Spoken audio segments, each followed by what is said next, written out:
Welcome back to The Word. I'm your host, Max Dutton, reporting for the Baker Orange. On this week's episode, we'll fill you in on sports coverage, give you an inside look on how some Baker faculty and staff are adapting to COVID, and check in with Brendan to see what he's up to. Let's get started. After many cancellations and postponements, the Baker fall sports teams have finally begun their seasons. Men's and women's tennis opened up their seasons in a 2-day tournament at Southwestern College, and will follow that up this weekend in a 3-day tournament at Cali Community College in Arc City. The cross-country team hosted their opening race of the season in a triangular with Benedictine and Park University. The men's and women's golf team will be in action on Monday and Tuesday in Salina, Kansas, as they compete at the Kansas Wesleyan Invitational. Volleyball hosts Graceland University on Friday and Peru State on Saturday at the Collins Center. Men's and women's soccer host Grandview State University on Saturday, and football opens up their season with their home matchup against Peru State. Now let's check in with some of the faculty and staff around campus and see how they've had to adapt to COVID this semester.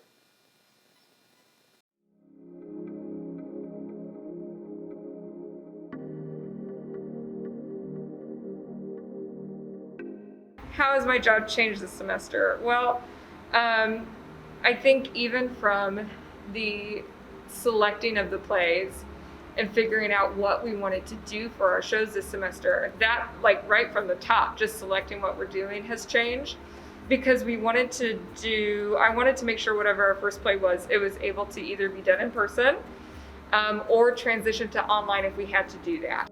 I mean, there have been some pretty dramatic changes. For me, I'm teaching all online. So I'm in a high-risk group for COVID, and so as a result, I'm teaching from home this semester. We had to keep in mind social distancing, so nobody touches. Everything is 6 feet apart, which is really different from what we usually do in theater. It's all about connection, and this is about lack of connection. And I know that we have been discussing how we can continue to make our theater at Baker accessible to people who are not on campus. So those family members who can't travel to see our shows, can we continue streaming even after the pandemic is over? And that's something that we're definitely looking at.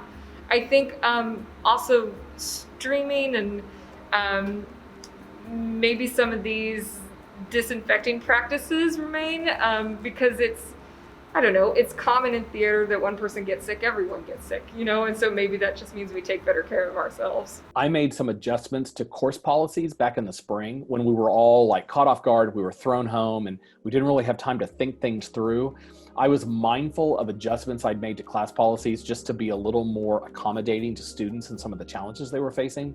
And I realize now that some of those policies are things I want to keep in some form moving forward. When we had to go home without much notice, it really put a spotlight on individual challenges that students face, whether it was, bad Wi-Fi connections, access to technology, whatever it might have been.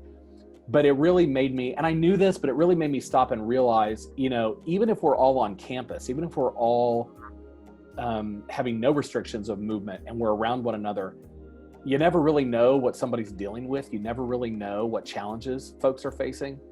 And so I think moving forward, I think this whole experience will have permanently made me a little more mindful of that, so that I can work with students to meet them where they are. And I think that's a good thing. Last week, the NAIA announced their Scholar Athlete List, which recognizes excellence in the classroom. Students recognized had to have a GPA of 3.5 or more and had to be a junior or a senior. Baker had a school record of 90 student athletes selected. Those 90 student athletes represented 20 teams across campus. Now let's head over to Brendan on the block to find out more about how you can stay safe on campus. In a small, quiet town like Baldwin City, it's easy to let your guard down. But after recent events on or around campus, many students are left questioning their safety. That's why today, we're talking with Baldwin City Chief of Police Mike Patrick to find out how you can stay safe on campus. I'm Brendan Hola, and this is Brendan on the Block. In what ways is Baldwin PD involved in crime prevention and response on the campus of Baker University?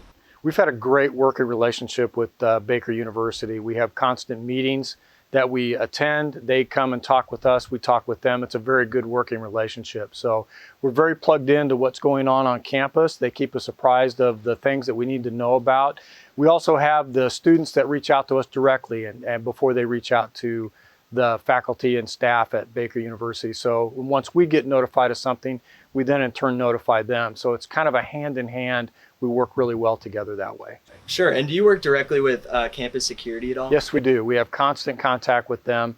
They let us know about the things they've been working on. If we have something that we need to let them know about, they're an extra set of eyes for us because we can't be everywhere at once. So they let us know a lot of things that's occurring on campus when we need to know. What can students do to protect themselves? It's a great question. One of the best things they can do is be cognizant of where they're at and what they're doing at the time. If they're going to be out and about on campus late at night, letting someone know where they're going, how long they're going to be, and when they might anticipate being back. That way, if they don't show up back on time, someone can give us a call right away. What should they do if they find themselves in need of immediate assistance? The best thing to do is almost everyone has a cell phone these days. The best thing to do is dial 911. That gets us immediately notified of where they're at and what they need. And last question, is there any additional information that you'd like to share with the Baker campus? No, we've been very pleased with the amount of cooperation that we've gotten from students and faculty there. So I think just keeping that up and letting us know if there's anything that we can do for you is a great way to start. Keep going.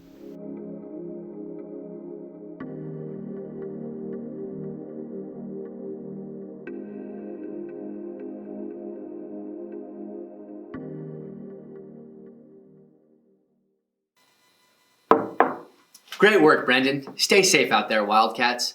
Now let's transition into some national news. In recent weeks, a large portion of the West Coast has had wildfires burn communities and cause a smoggy haze to appear in the sky. On September 9th, this massive wildfire broke the record for the largest fire in California history. The scary thing about it is it's not just a California problem. Wildfire smoke can stretch across the entire country, eventually reaching Kansas. Here in Baldwin City, the air quality has slowly gotten worse in the past week. We've seen the air quality index reach as high as 100, which is considered moderate to poor air quality. In comparison, much of the West Coast has been above 200. To lighten the mood, let's take a look at the word of the week. This week's word of the week is abophobia. Abophobia is the fear of words that read the same front and back. And as you may have guessed, abophobia is one of those words. Sorry. Thanks for joining us on the second episode of The Word. Remember to keep up to date with all things Baker Orange by following us on Instagram, Twitter, Facebook, and YouTube at Baker Orange. While you're at it, you can also follow the Twitter page for our show at BU_The Word. See you in 2 weeks.